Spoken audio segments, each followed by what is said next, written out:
Charlie, how does your fight against Avila end? What is your prediction?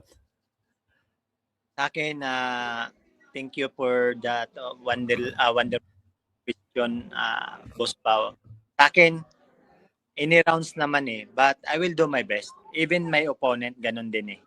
But sa akin, hindi ako nagpipredict. Ngunit, gawin ko yung best ko na manalo sa laban at saka hanggat maaari kung sa early rounds, no? Para sa next na ganun lang naman eh. And Yes. that is sports eh. Kung sino manalo, sino matalo, comeback. Okay. And now, Charlie, I know may goal ka. And let's just say it's finally over for Charlie as a boxer. Charlie, when you retire, what do you want people to say about you?